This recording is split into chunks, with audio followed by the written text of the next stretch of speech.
really the biggest thing I had to give up was my kitchen. I would say that was the hardest transition for me was giving up my kitchen. My name is Maria, or sometimes I go by Maria Maria because there's a Santana song, sings Maria Maria. So I am a digital nomad. I've been a digital nomad for almost 4 years now.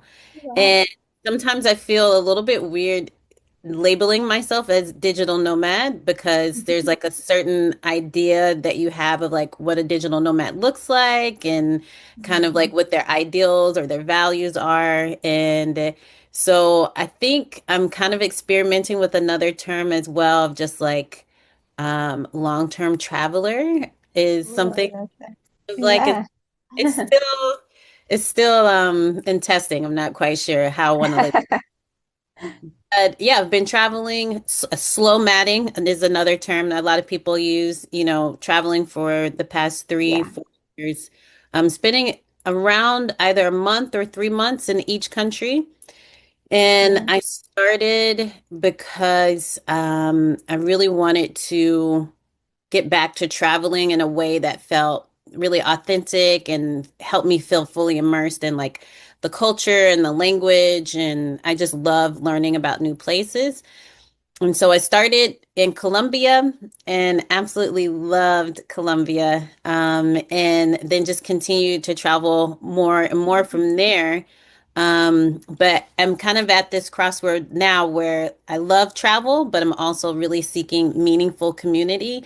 And if you're Mhm. traveling full time, then it is a challenge to find like those meaningful connections in a way that's sustainable, in a way that like you have more depth.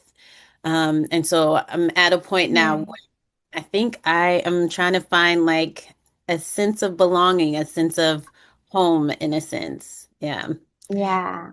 You also had shared that too, that you're like, okay, where is home? Where I am. I'm still in that search. Yes, yes. self my I still want to travel a bit more. Like I still have that thing. But definitely like looking for that place to call home, maybe, right? Yeah. finding that balance, right? Because it's Yeah. like I feel so alive when I'm in new places, when I have novelty and I'm meeting new people Yeah. and having new experiences. Mhm. And at the same time, I need to balance that with like routine and being able to go deeper and being able Yeah. to have something that's sustainable. And so that's been like my chapter two. I call this my second chapter. By the way, I turned 40 this year. And so this the second chapter of my life is okay, how do I want to curate? How do I want to be intentional about my life now to the point where I find balance between these things? Like, I know what helps me feel alive, what helps me thrive Mhm. is definitely like the novelty, the beauty, feeling inspired by all these new connections. And at the Yeah. same time, you need some grounding. And so, trying to find balance between those two things, that's like the project for this second chapter of my life.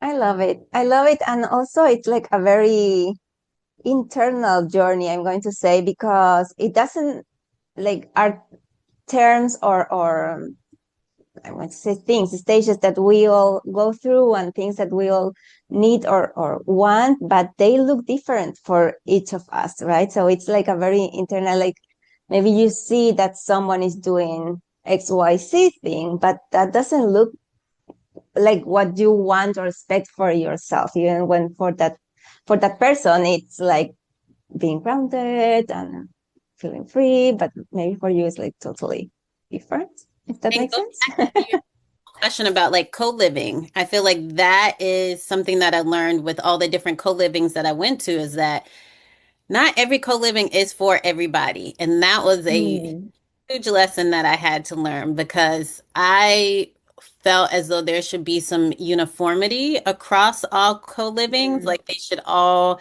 have this element and that element. And so I was going into a lot of co-livings with these expectations of like what mm. a real authentic co-living would feel like and what kind of systems would be in place. And Yeah. I found really that like what works for me is something very specific, and I have really great clarity on what type of co-living Yeah. is for me. But I really grappled with being in experiences that called themselves co-livings and it not being what I expected, and how to Hmm. reconcile that because I felt disappointed from a lot of those experiences. I walked away with a lot of anger from a lot of those experiences and really, I would say, burned by a lot of those experiences. Hmm. Now, in hindsight, I realize that not everything's for everybody. Like those just weren't the co-livings for me. And What sparked the travel back in you? And also, what does travel mean to you, like overall? um, I do remember the first time I was an 80s baby. And so I grew up before the internet, really. And my source of information came from encyclopedias. So there were these people who would go door to door and sell encyclopedias, and you would sign up for a subscription. And so I think we got ours like in chunks. So I got the encyclopedia like A through D 1 month, and I then remember that, yes. E, and I just devoured it because I wanted to know. Like I'm definitely someone who loves learning. And so I Mhm. remember reading about these places and seeing like pictures of Paris, and my dream was to go to Mumbai. I remember telling my brother like I want to go to Mumbai so badly. Bombay at the time is what it was called. It's like I want to go to Bombay, and I just wanted to see these places that were in the encyclopedia and that I was reading about. They sounded so different from where I was, and I think there's a part of me that really wanted to expand and wanted to see and just experience these new places. But there was also, I think, some discontent with where I was. I grew up in the suburbs and there wasn't a whole lot of community where I was. There wasn't a lot of like nature and beauty.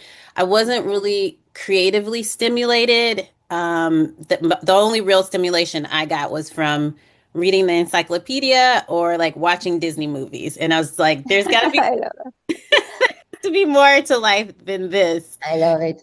Well, I Yes. think it was like a combination of those two of like, okay, I feel very bored at home and I also want to expand and see these places that I'm reading about and explore. So my first trip that I took was when I was 16. I finally got the opportunity to go to Paris and Mhm. I absolutely loved it. It was like the I was 16 at the time. So it was like Very young. very young. I was by Mhm. myself. My parents weren't with me. I didn't have any Wow. friends with me.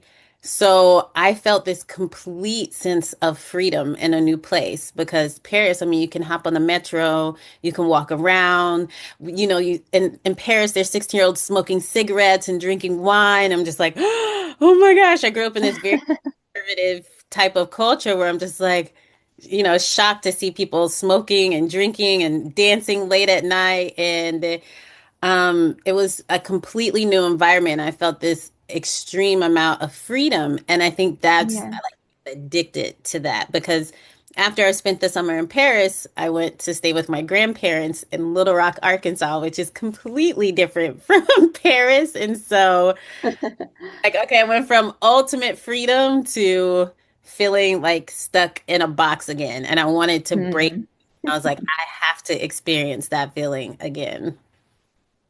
I love that. And you were so young and so brave, like 16 is like, and doing it all by yourself.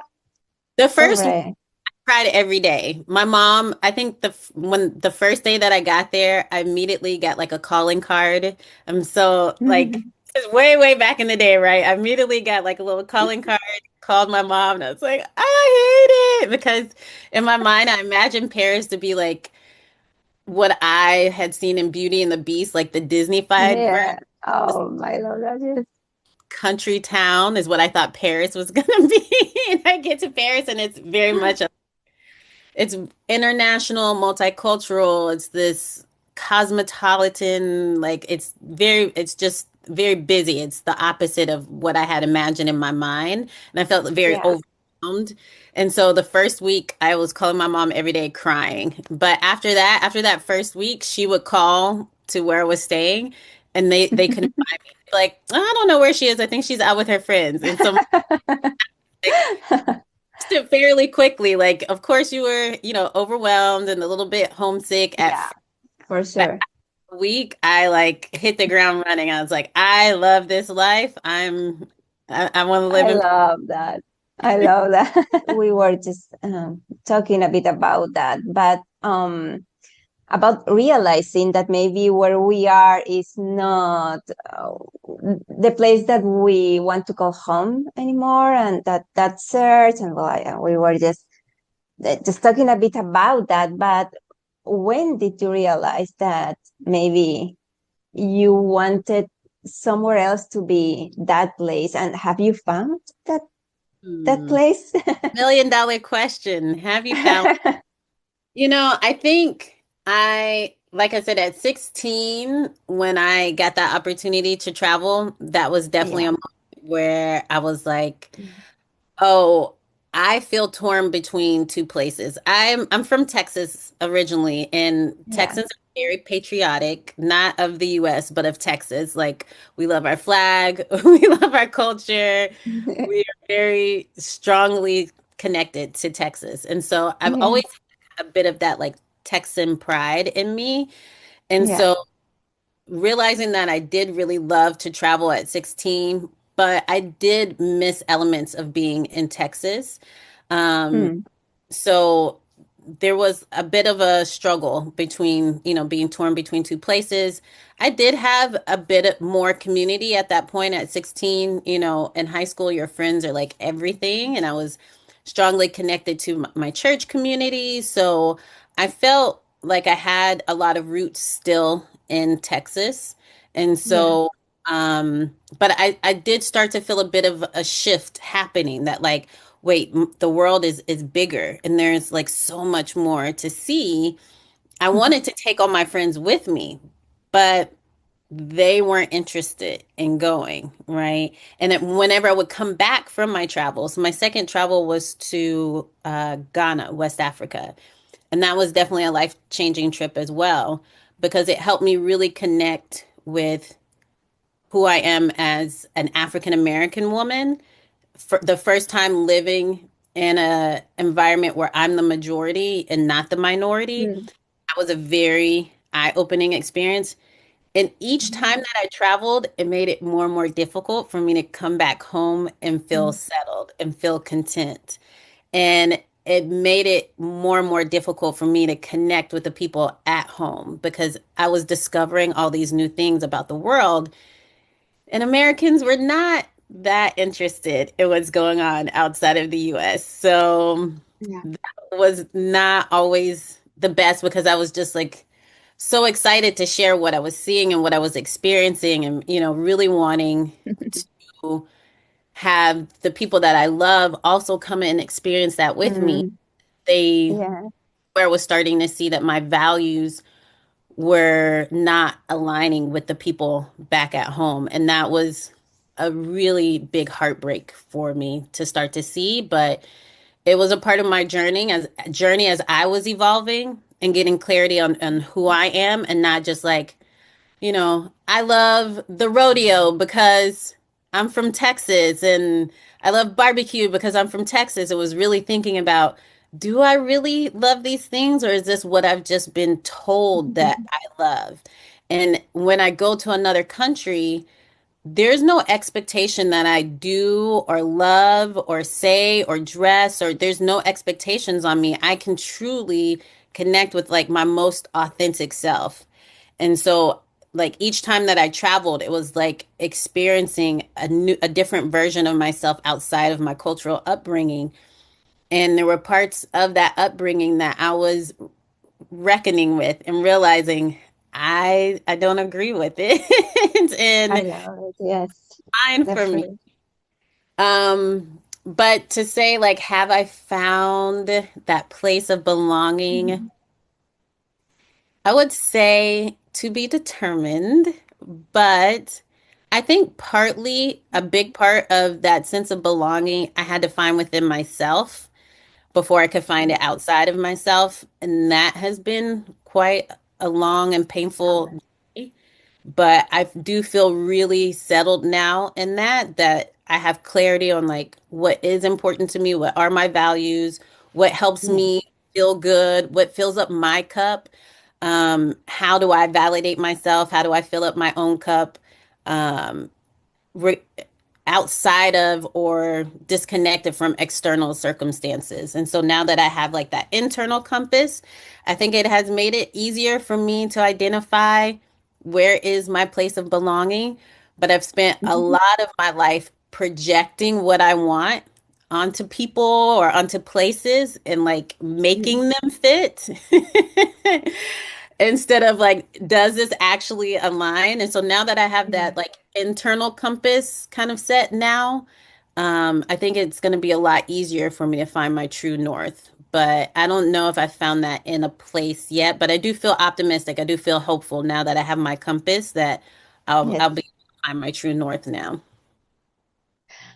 Yes, wow. Wow, I love that everything you share. Like, since so young, you just had this depth in you. Like, you really go deep with your feelings and everything. Like, there is this awareness in yourself. Like I wow. That's all. I think that's all I can say. Like, it's not easy to have this awareness of the surroundings, of thinking like, is this like because I am from this place and I have to like doing these things, or I should be doing this, Mhm. or shouldn't I? Or maybe I don't like it. Like I was paying attention to all your words, and it's like, I think that's a realization that we get when we are older, right? Like in time. So you starting that young is like, wow. I admire that a lot.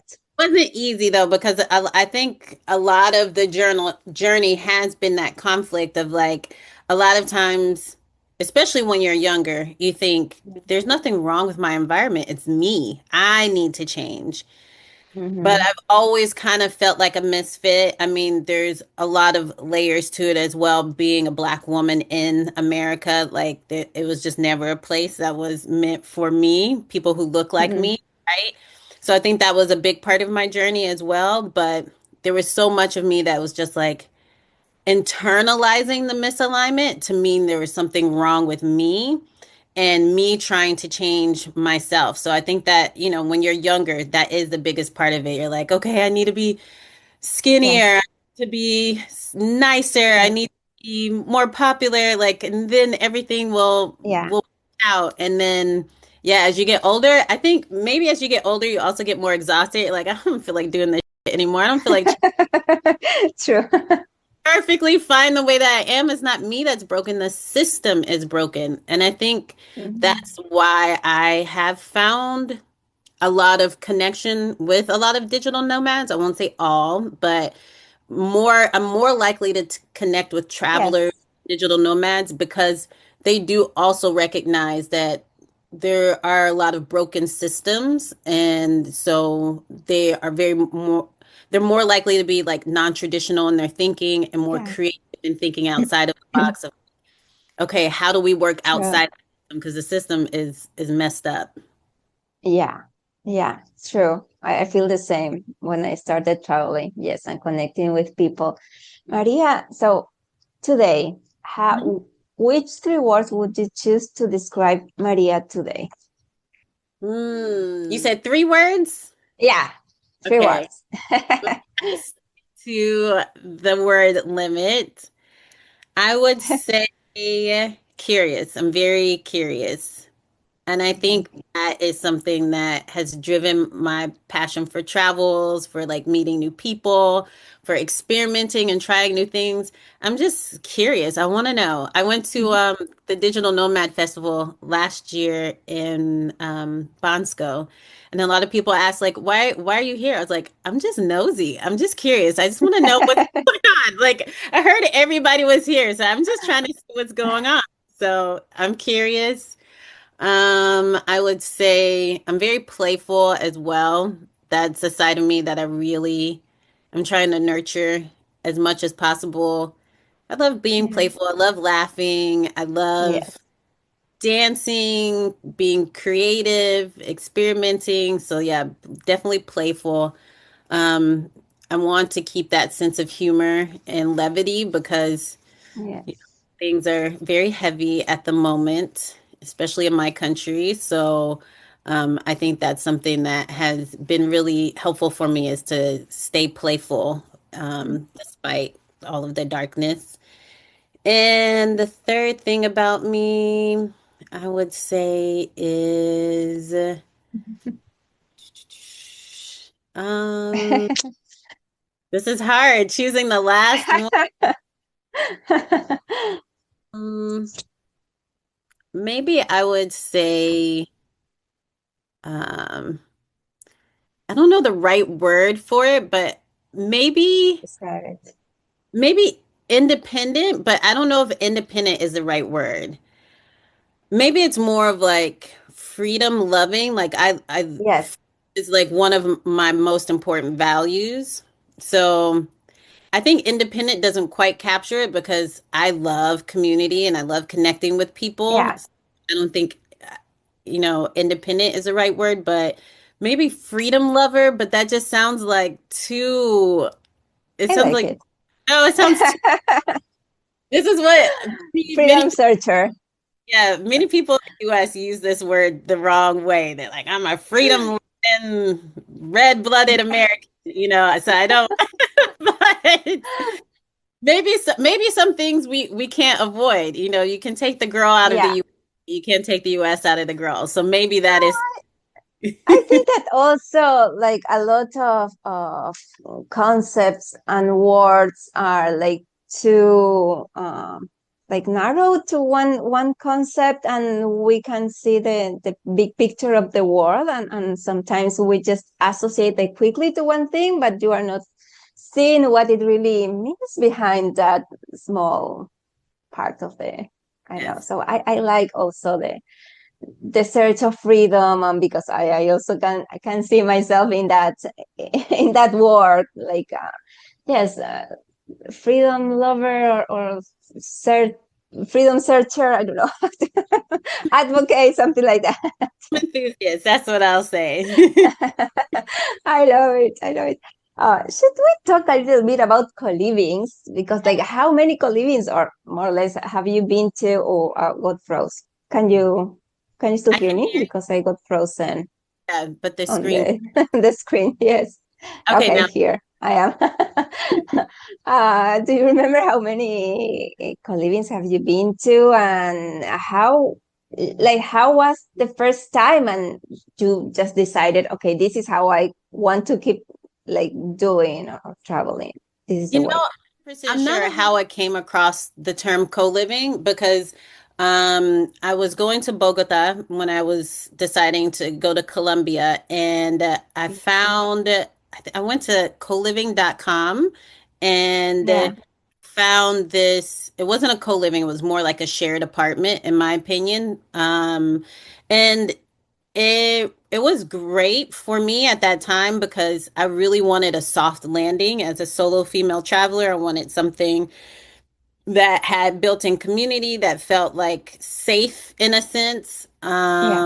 And so I felt like, okay, this will be great. Like I'll have people that I'm living with that's like kind of like an international Mhm. community, and we can kind of navigate this new city together and learn together.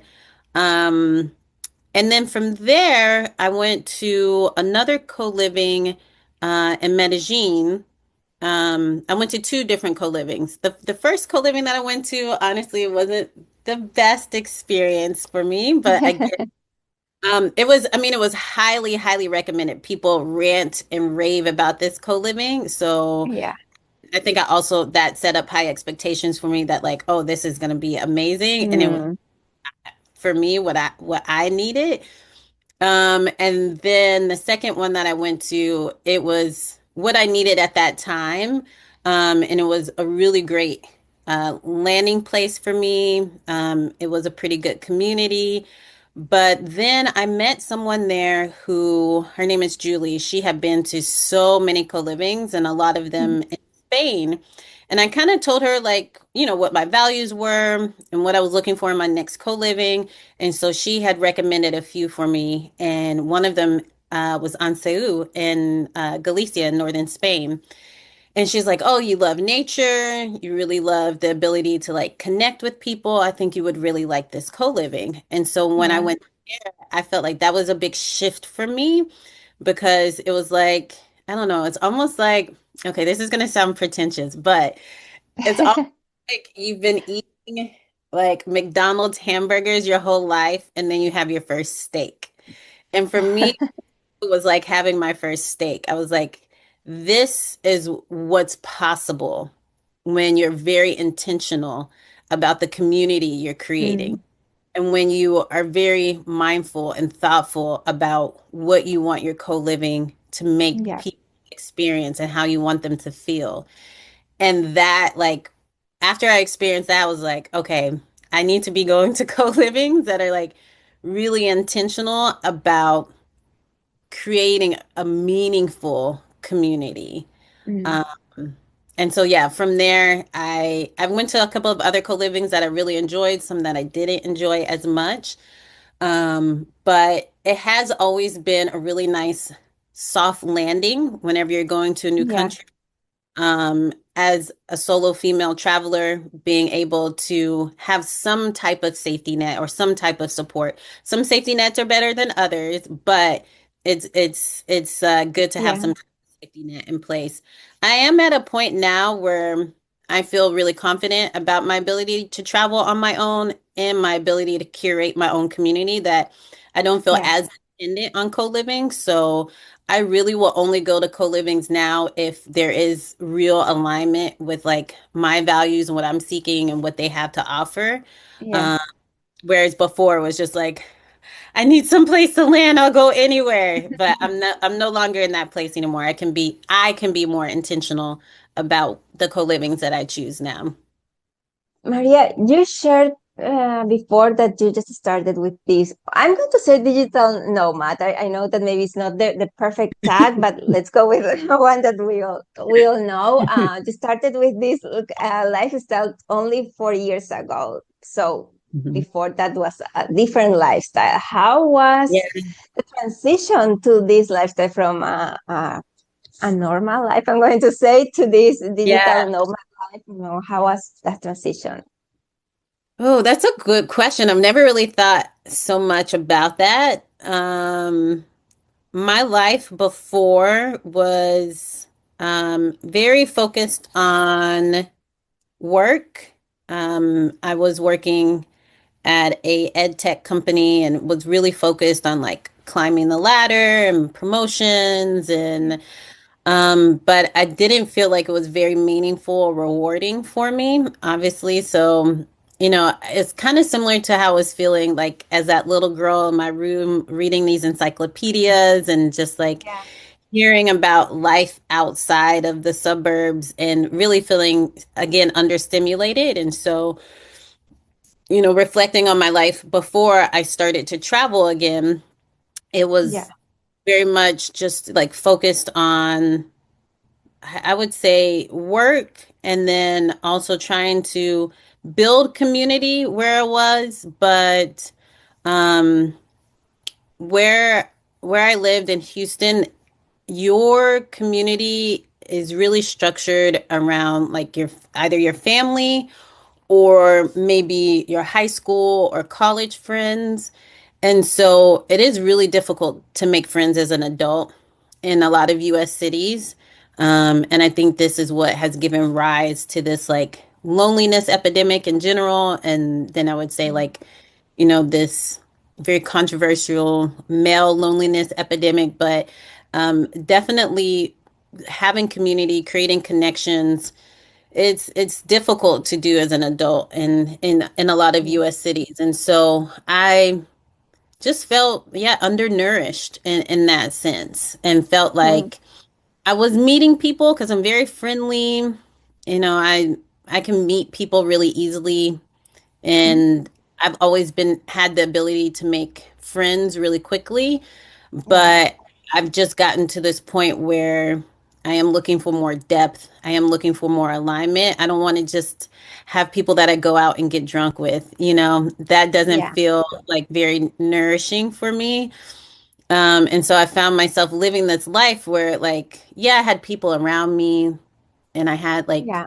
good money and I had a nice apartment and I had all the things that were supposed to make me happy or make me feel um, a sense of well-being, but I didn't actually feel a sense of well-being. And Mhm. so I actually met this guy. We were kind of dating. I don't know. It's weird, modern day, but Yeah.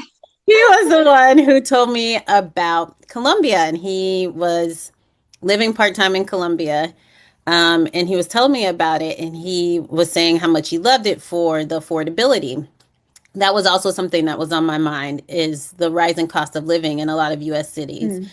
And so he had told me about Colombia and how affordable it is, but also he had told me about Medellin, how it had like such a great international community.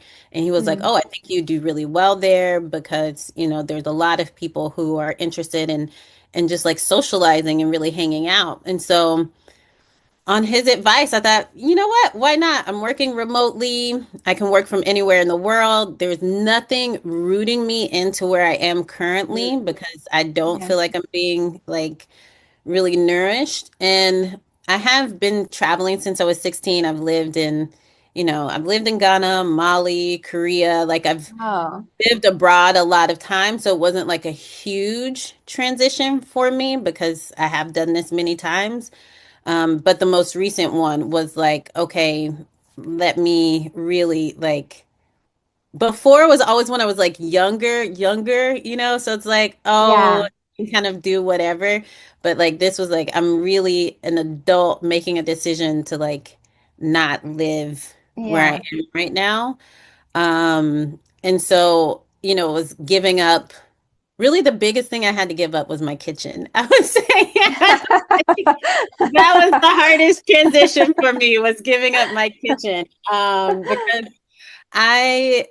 everything else was just kind of like it was a nice to have, but it wasn't a must have. And Mm. that's where I've gotten a lot of clarity in my travel over the past 4 years. Is clarity on like what are my must haves. And so yeah, the hardest was letting go of my kitchen. Yeah. Okay, but you really had like, I'm going to say train, but you maybe were doing this already before even the Yeah. tag appear, before like It's digital nomad true. was a thing.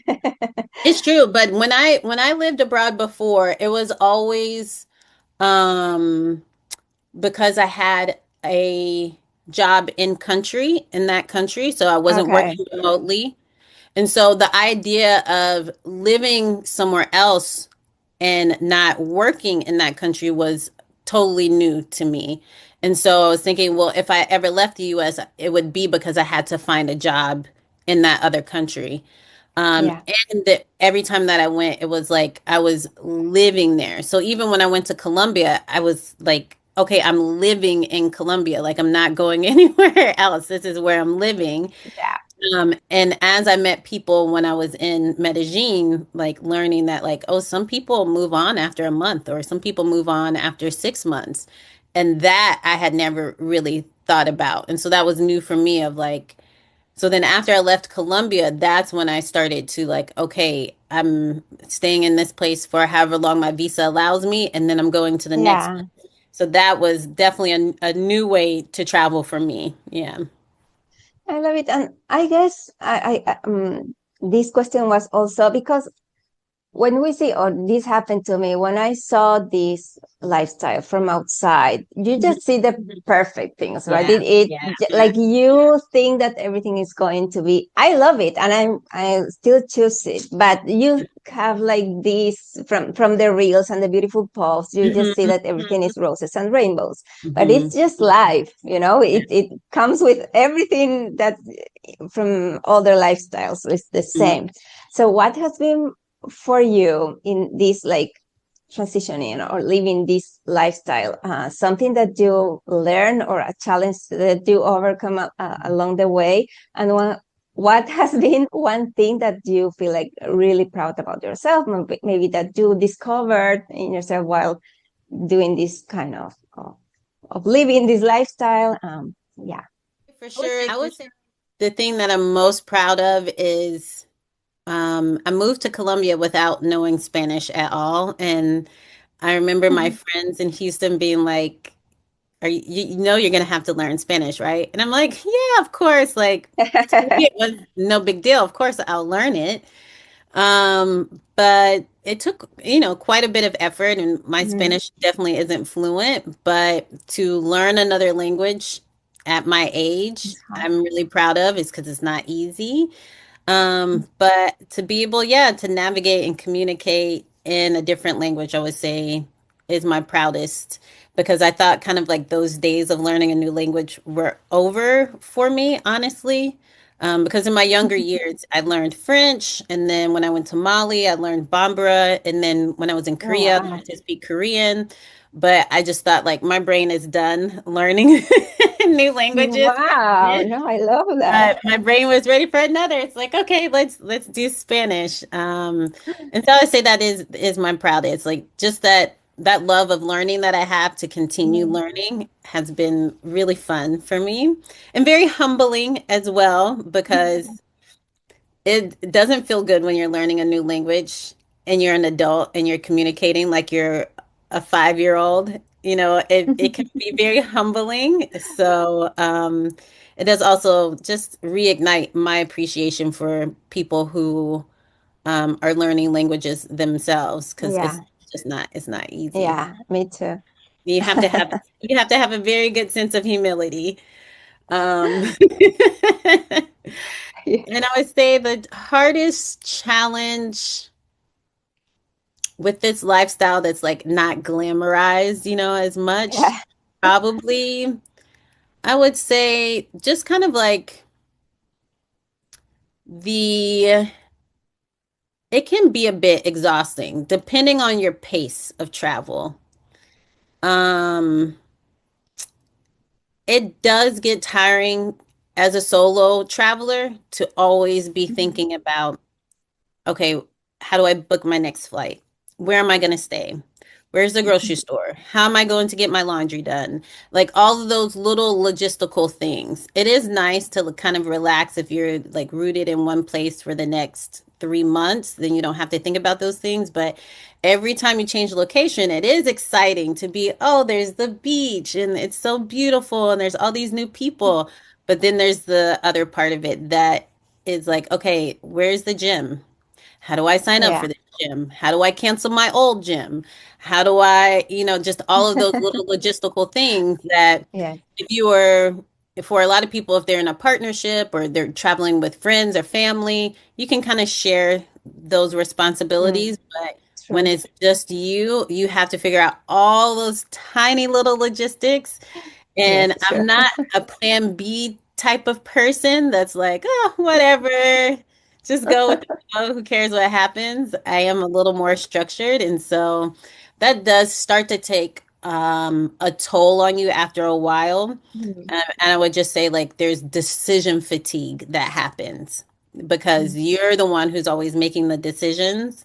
And so you're making a million decisions a day that typically people who are staying at home aren't.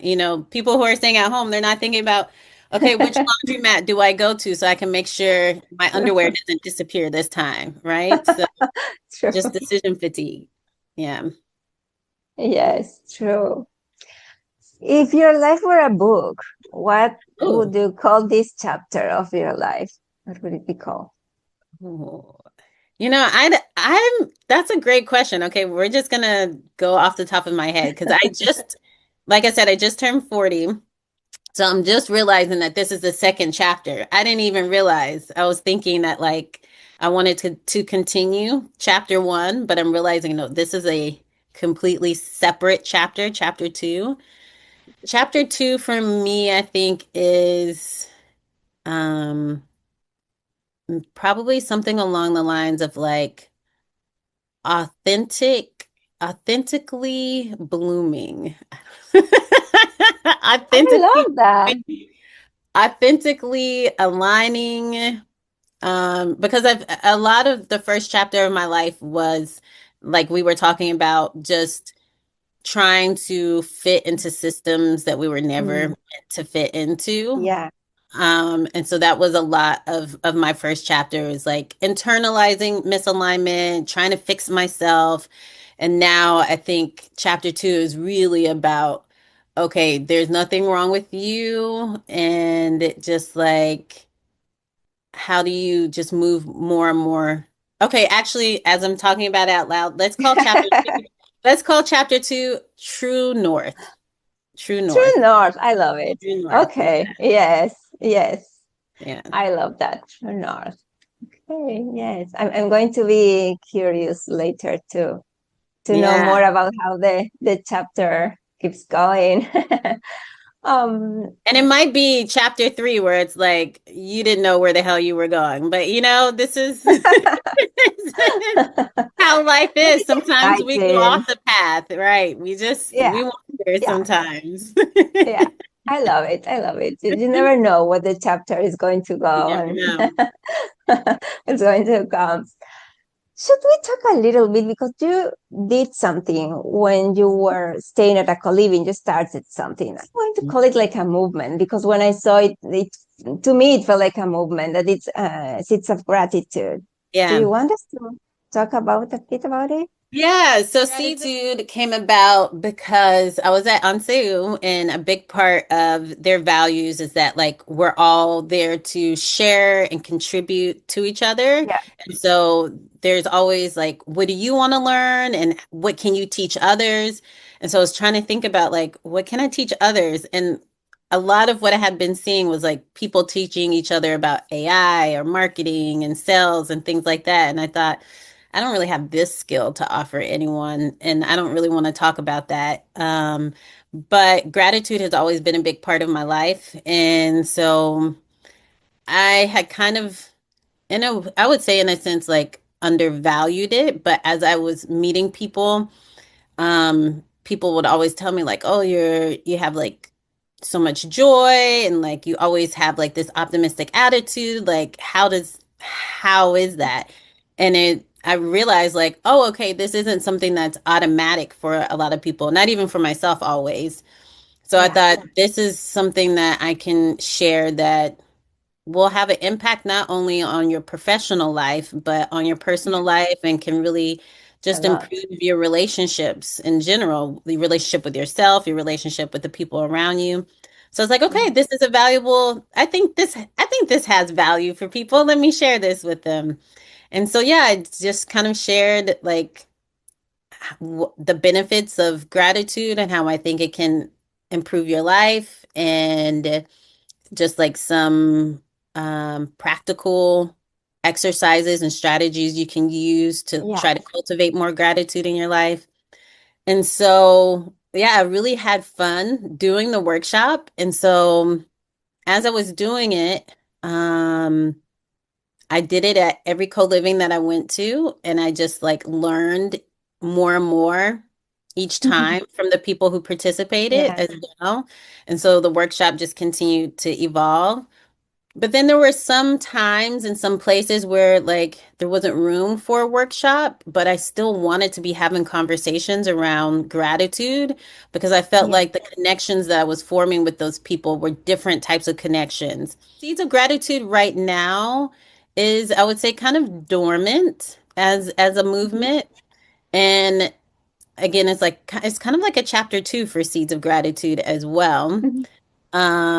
And so anyone who's watching this and would like to collaborate, like if this resonates for you, I am looking for collaborators right now to bring Seeds of Gratitude I back love to it, and I think it's so important. Like to me, gratitude is I don't know if underrated it is. value or something that Yes. because it actually it's not only for conversations or but it's also for your own Mhm. health. Like Yeah.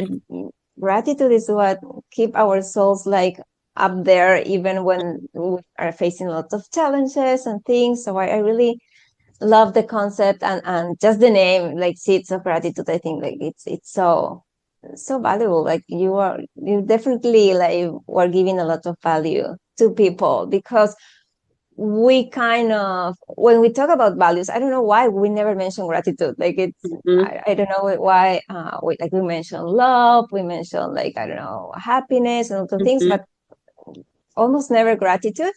And I think it's like, like the master number, like it's like it's at the top of those, but Yeah. it's, yeah, I love It's that. kind of ironic how gratitude is something that most people undervalue because, Yeah, it's about finding yeah, uh, joy in these small things. And even gratitude itself is a small joy, but it is so it overlooked is. and underrated. And so, Yeah, yeah, that has definitely been kind of like a bit of a challenge. Is um, Gratitude is something that I feel really strongly about, and I feel like I want to have a lot more people embrace. And so that was kind of like the inspiration behind the name of Seeds of Gratitude, because I did want it to like slowly build up, because I recognize that it's small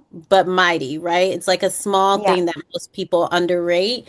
But that also has its challenges, and that like when yeah, you're trying to pitch a gratitude workshop to people, like, hey, do you guys want to get together and like talk about the things that yeah, we love? People aren't super enthusiastic yeah. or excited to do that. They're Well, like, I was thinking great. the other day about that. Like today, astrologists are like everywhere, and before, and they have like so much followers, and people listening to podcasts like myself, because I love listening to those things. But before, they were seeing like crazy people, and no Mhm. one would like.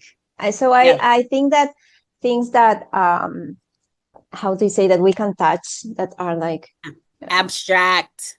abstract, yes, they are Yeah, more like that, are that's hard true. to explain, or for Yeah, people to understand the value behind that, yeah, until they do, and they want more. So I think that those yeah, things, these coffee chats also, like I think it yeah. takes time for people to understand the value behind them. So it's tricky, but I think it's worth Tricky. it. And I love the Yes. the seeds of gratitude.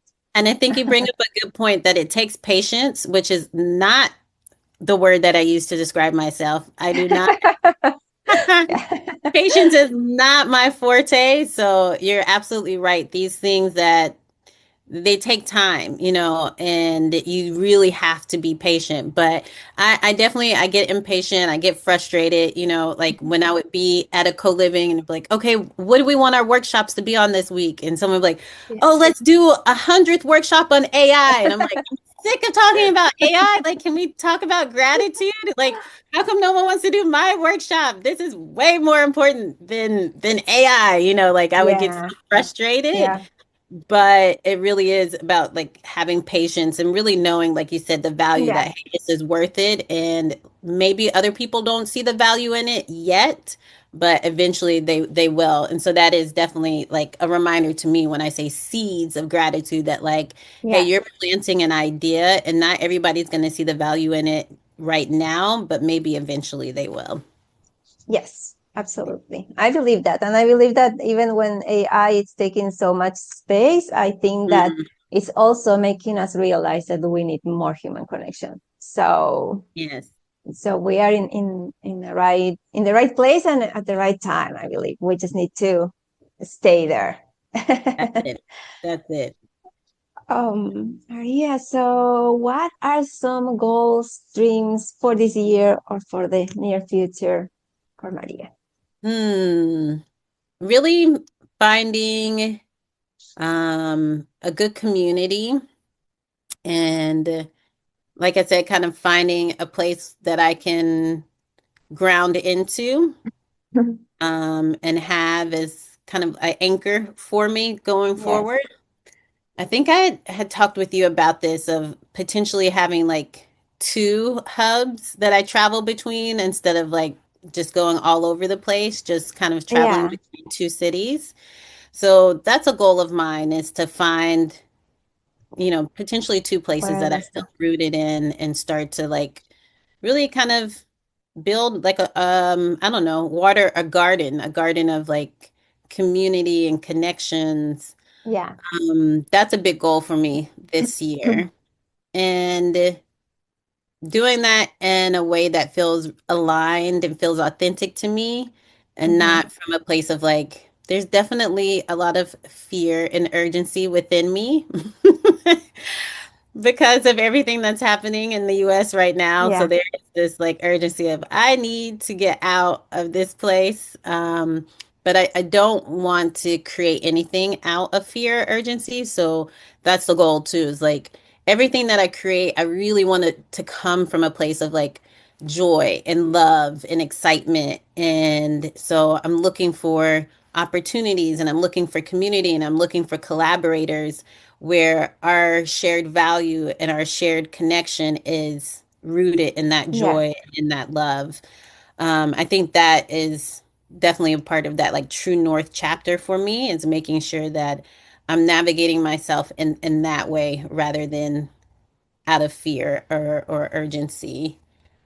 And then also just like improving my connection to myself. I've been thinking a lot about kind of like we said, the systems that we grow up in and the system that I grew up in was very conservative, very traditional. And so yeah. my paths to freedom or my idea of freedom was definitely around like, okay, you have to get married and have kids, which is still a dream for me. One day I would love to have a healthy partnership and have a healthy family.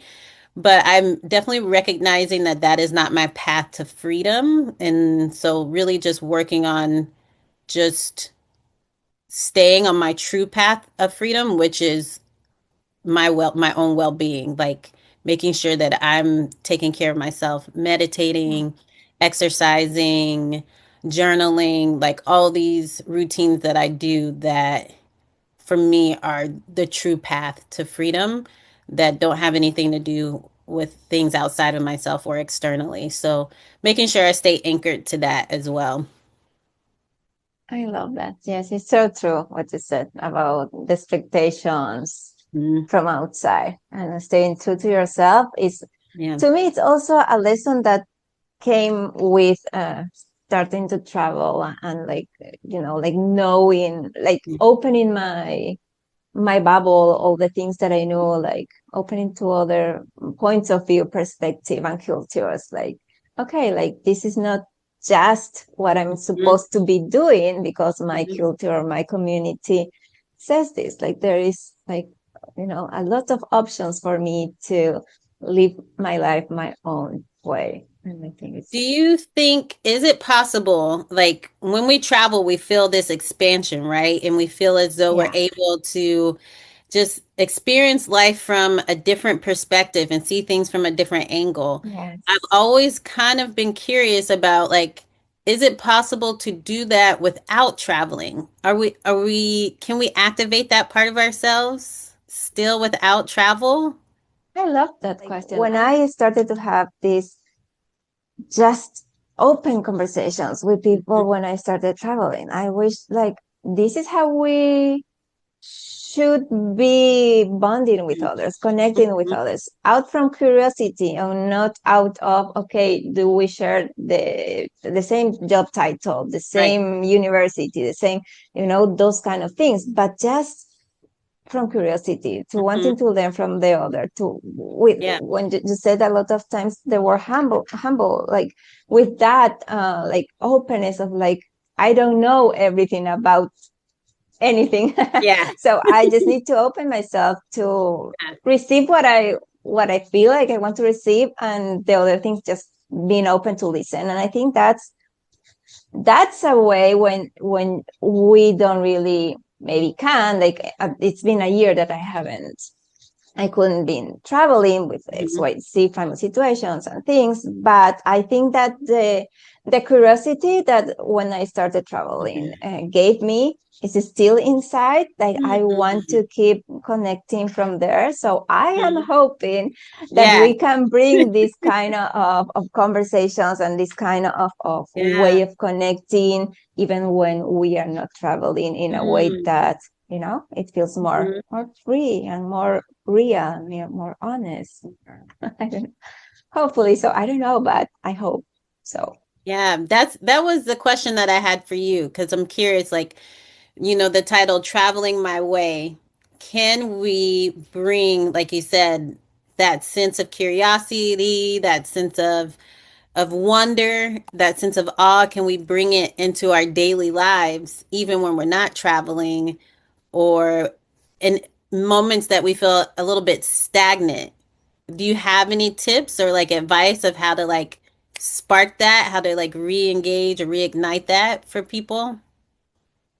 I feel like I don't have the answer, but what I am like really looking to, like I'm hoping to, is like change the way we're doing things. Maybe like I've seen in social media that is like very, to me, feels kind of superficial and very how do you say, like we choose who to talk with based on things Mhm. that don't really say nothing about the person. Right, uh, you don't give the other person a chance to connect. Maybe you are not a good fit, but you don't know if you don't right. have like a real open conversation. So Mhm. this is kind of what I'm hoping to connect through our stories and to learn like, oh, okay, Yeah. like I can see myself in this story, even one or two things, and that's Mhm. already a good, to me, a good place to start a connection and to see what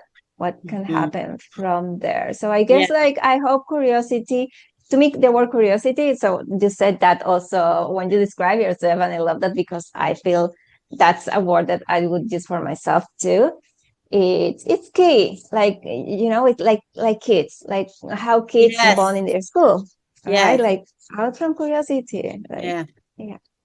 And I So think hopefully, it gave me an idea of like, okay, maybe if you can't travel, then like you said, maybe you listen to new podcasts, you read new books, and just like you said, kind of exercise this muscle where you're curious about different stories. And so you're gathering these different stories from different places, maybe a new YouTube channel or a new podcast, whatever it may be, listening to new stories starts to expand you. Yeah. yeah, I'm very open to everything. I'm going to say, like, I like to say, like, maybe when I reach out to someone, it's not about specifically, I don't know, Mhm. your project or with something in mind, which is rare because we are used also to connect on an agenda, like this Yes. punctual thing. Yeah. And sometimes I don't have a punctual thing. I just Mhm. want to know you and to know Mhm. what can connect us in Mm. this conversation, you Yeah. know? Yeah. Um, that's basically what I am doing. Like I don't have something Yeah. punctual. I'm just open to receive the information that you bring and get I to know think you. that's the key. Just like go into it with no agenda and flow where Hmm. it may take you. Be open. Yeah. Thank you for that. That's helpful for me. Yeah. Oh, my pleasure. I really hope that this is like the new way that we all can Hmm. Hmm. connect, like a little Yeah. bit deeper than we are right now with Hmm. I don't know, with AI and all those things. So that was it, Maria. I'm very happy that we had this chat, I and, am and I'm going too. to be sharing your links. I only have your Instagram, so if you have like any other way for people to connect with you, to reach out, maybe if they are curious about finding a co-living for themselves or just started traveling as a digital nomad, maybe they can just reach out and ask you some questions, and you can help them. And yeah, like thank you. Thank you so much. I'm excited to share this conversation also with everyone. Thank you for having me. I enjoyed this conversation. I was like looking forward to it. all this weekend. I was like, I can't wait till Monday. Monday's gonna be great. I'm gonna have a great conversation. It's gonna be just like such this for me is very like it waters my soul. You know, it's very nourishing for me to Yeah. just have these types of Thank you. conversations. And that is the thing about travel and about co-livings is that I typically find that the conversations I'm having are a lot different and a lot more Hmm. nourishing for me. So this was great for me. So thank you. I really appreciate it.